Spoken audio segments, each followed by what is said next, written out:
Hi friends, it's Mr. Wedge, and today we're going to do a landscape picture in the style of Vincent van Gogh. But the first thing we need to do is put our name on our paper and our class code, 1 dash something. Flip it over. It's a landscape, so we're working the landscape way, but you don't have to. You could work the portrait way if you want. Sometimes Van Gogh did that. But just use your imagination, and the nice way to start a landscape is to start with the horizon. But don't just make it straight across. You know, the horizon's where the sky and the ground touch each other.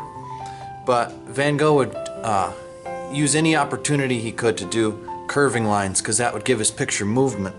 So I'm going to do a line that starts here and goes all the way across my paper, but I'm going to go up a little bit and I'm going to curve it. Make a wavy line. That has more movement. Your eye likes to follow lines like that through a picture. And I might do two. So if this is the top of the mountain, I could do the bottom of the mountain over here. It doesn't have to be the same kind of line. Let's see, maybe there's like a big tree right in the foreground of our picture. But I'm not just going to do a triangle or a circle with a trunk. I'm going to give it a chance to do a wavy lined organic shape. Maybe that's an olive tree. And then maybe it's kind of grew sideways a little bit. Sometimes they do that. So there's another chance that you could do some wavy lines for your tree. There we go. It's got more movement that way. You could add anything else you want to your landscape. You could add a house. Maybe there's a cottage right here. I'm going to do like a wavy line for the roof, even though they don't have it usually. It'll just make the artwork more interesting if I do. And you don't have to draw it the way I am, but you could add anything you want. Just don't forget, we want to use like wavy lines for everything, because that'll give our picture movement. And I can add the door here. Maybe there's a road that goes through, like a path that leads up to the door of the house. And again, I'm gonna make my lines kind of curvy and wavy. See how I made it get a little bit bigger as it went down? That makes it look like it's getting closer to you. And I've got a lot of overlapping, you can see. So any place where something's covering something else up, you would just erase that part.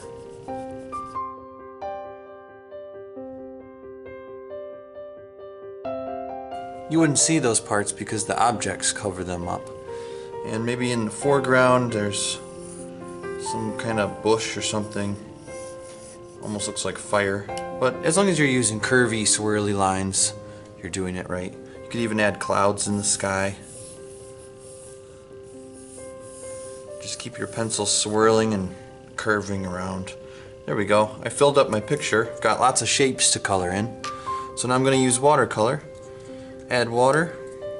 Swirl it in the color you want. And just fill in the area.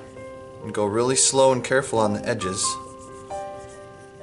But when you're out in the middle of somewhere, you don't have to be very careful. But just slow down on the lines. And another tip is if you're painting right next to a place you just painted, with watercolor what can happen is the colors can leak into each other. So what I like to do is paint an area and let it dry, and then skip a space and then paint another area. So I leave white in between. And then when I'm done, I can go back and fill in that area.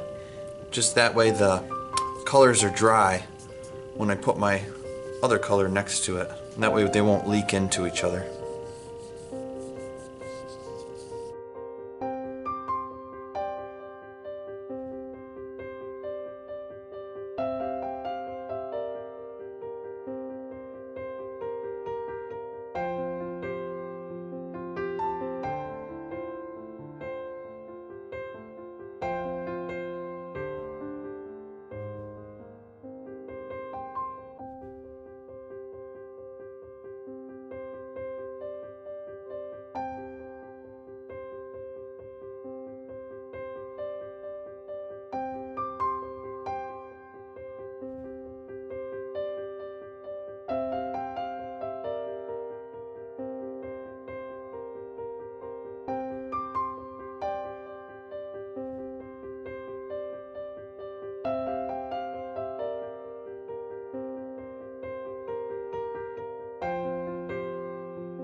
I don't want the green on my grass to look the same as the green in this bush or this tree. I want it to be a little different.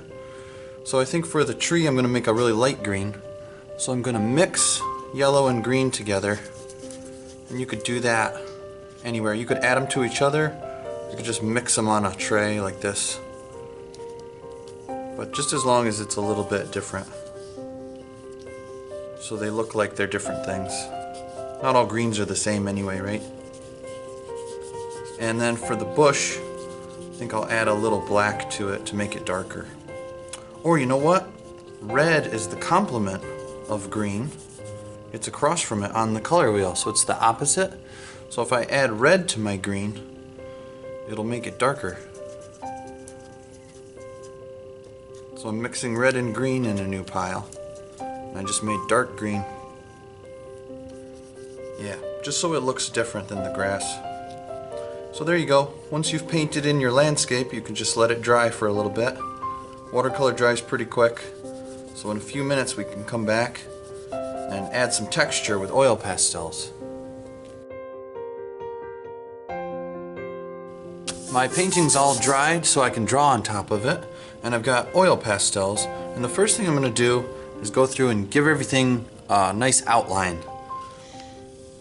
And you don't have to use blue for this, but that's what I'm using.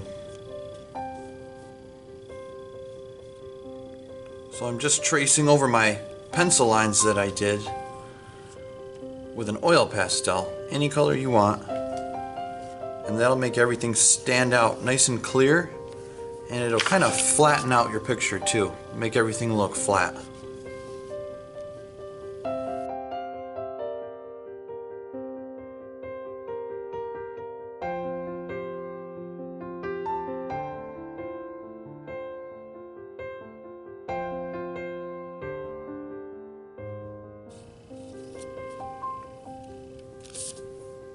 So once it's outlined, we can go in and do texture.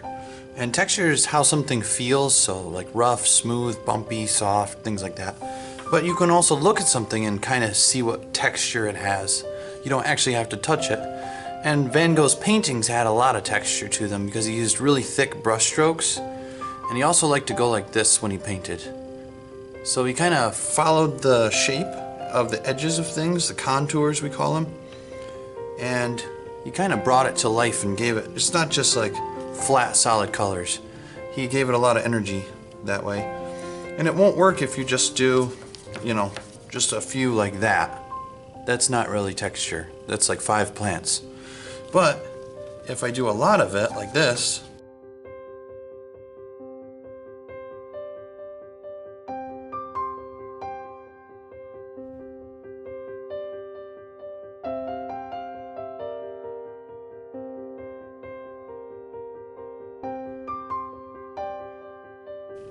now the grass has some texture and it's more interesting than it was before. So you can do that with any area, but it's nice to pick a color that you'd already used. But remember how there's light green and dark green? There's light and dark of every color. So I had light green for the grass, so I went over it with dark green for my oil pastel. So any color that's kind of like it would be perfect for this. I'm just putting straight lines in my house so it almost looks like boards. You know, because the house is made of wood. So, there we go. And then I made the walls straight up for those lines, but I could do diagonal lines for my roof, because the roof's at an angle. If the mountains are kind of swirling, you can imagine like a stream going down the mountain or a path that goes down the mountain or something like that. Maybe there's wavy lines like this that go down. So this will just make my mountains have texture, make it a little more interesting. You could also add dots to things. Van Gogh really liked dots. Some artists from his time in France just painted with dots, and that's kind of where he got the idea. But you can just make lots and lots of little dots on something. That'll just make it look different than the thing next to it. Give it its own personality and give it some texture too.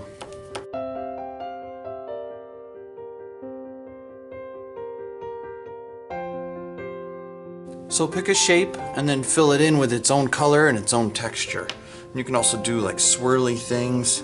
Maybe in the sky there's some, I can just kind of outline the shape over and over and over. You can make like spirals like this or loops, more waves. You just kind of follow along with the shapes of things, and that'll give your painting a lot of movement.